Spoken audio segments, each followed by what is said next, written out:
Welcome to the many interpretations of King Kong. That's right, I figured we'd go the fictional route for Halloween today. Happy Halloween, by the way. And since we just talked about Gigantopithecus not too long ago, I kind of already have giant apes on the mind, so I figured we could do a whole episode completely focused on the giant ape, that being King Kong. One of my favorite, movie monsters, if you can call them that, movie kaijus, I suppose. He is incredibly iconic. He's been around for a while now, so I figured it would be very fun to kind of just take a look at his history. That sound great? Good. Let's get right into it. So we have to start off at the very beginning, that being 1933's King Kong, the first movie that sparked ape mania, I suppose. This one is iconic. Of course, King Kong is a stop motion model here. It is beautifully animated, everything is so fluid and smooth. His design is of course very reminiscent of a gorilla. However, he is a lot more upright, much like, humans more so than a gorilla. His legs and arms are a little bit more proportional to what a human would be, yet you could still see that he has the huge forehead because he has a huge sagittal crest like gorillas do. It's a cool design. It's very iconic, and it started the ball rolling. It's also just really cool to see a giant gorilla fight things like dinosaurs or other extinct creatures and then be brought to New York and then having to deal with the things that humans provide. It is certainly a pretty fun start to the list. There was also Son of Kong, released the same year, but that's not quite King Kong. Of course, it is King Kong's son. He is smaller and has a more lighter coloration. After that, there is King Kong versus Godzilla, one of the biggest crossovers out there. I used to watch this when I was younger. I think I still do have the DVD, and I do quite like it. I think it's a very fun movie. This is, of course, not stop motion like the previous one. Instead, it's someone actually portraying Kong, of course, in a suit. The suit, of course, is, not great by today's standards, but it's still, in my mind, still pretty iconic. He has more of a brown coloration this time around, and because, of course, it's a human under there, he has a lot more proportions that are very similar to humans. They kind of strayed away from the gorilla, it seems, more so than anything. Next up is King Kong Escapes. This one seems to be a little bit more like a gorilla, but of course it is someone in a suit again, so the proportions are a lot more similar to that. But this one did introduce Mechanicong, which is a pretty cool idea. A giant mechanical King Kong, I think, is always fun. Plus, it just looks sick. It's like a giant mechanical gorilla. How can you go wrong with that? From then on, we go to King Kong 1976. I like this one. This is probably one of the largest ones that we've seen so far. Again, of course, this is someone portraying Kong, but I really like the way that the face looks. The face really reminds me of a gorilla. The proportions look a little bit more reminiscent to that. It has a large forehead, again, because of sagittal crest. Gorillas do have a huge sagittal crest, that was an attachment point for very strong jaw muscles. I also just really like the way that his teeth looks. I think this is a very good one in terms of the design. The same can also be said for King Kong Lives. This pretty much applies many of the same things I already talked about. There's also Homer Kong, or just King Homer, or something like that. Of course, one of the Treehouse of Horrors, they recreated the original 1933 King Kong, but this time with Homer Simpson as Kong. That's always just a fun concept. The Treehouse of Horror episodes were always just really fun to dive into. And Homer Simpson, just as a giant gorilla, that's pretty funny. That's pretty funny. Then we move on to my favorite depiction of Kong.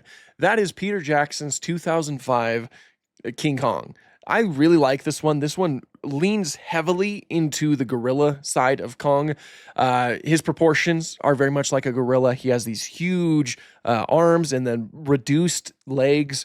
He literally just walks around like a giant gorilla. He's older, so he's got the silver on his back, like how silverbacks have today.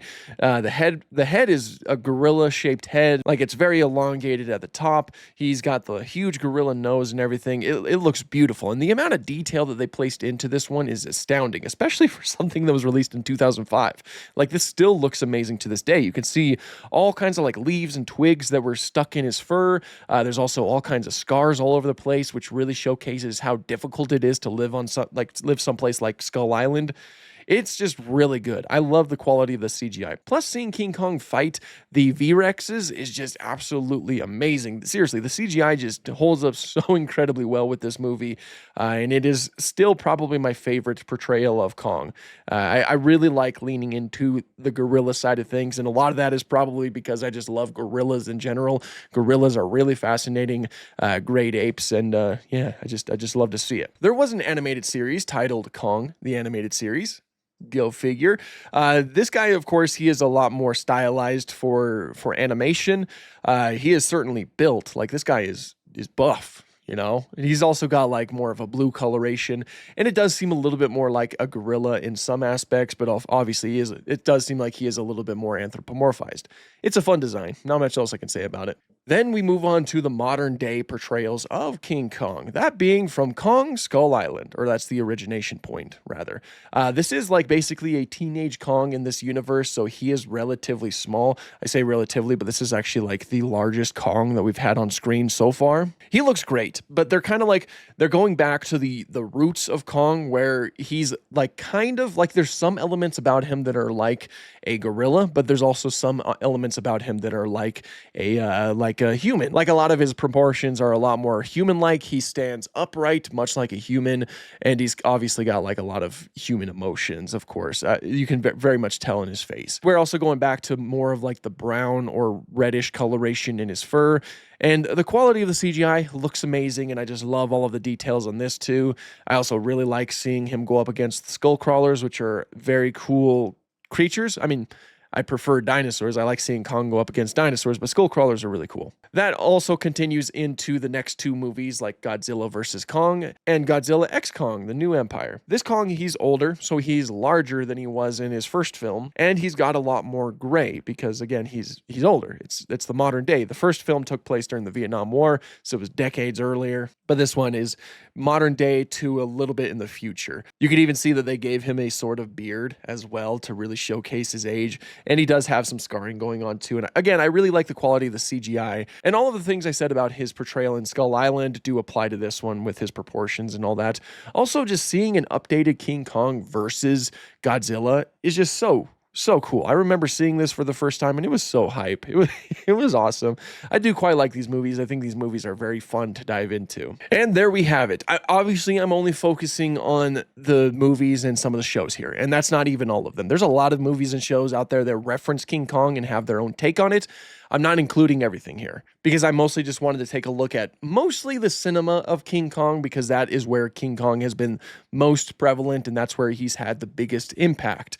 Obviously, there's way more out there, and you can include them down in the comments below if you so choose, and you can all discuss it amongst yourselves. It is a little bit of a shorter video today. I've been very busy recently, so I wanted to do one that was also a little bit shorter and was also focused on something that I think is very cool.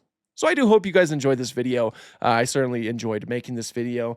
But yeah, if you like this sort of content, mostly like dinosaur related content, please consider subscribing. I would love to have you on board. And until next time, have an awesome day.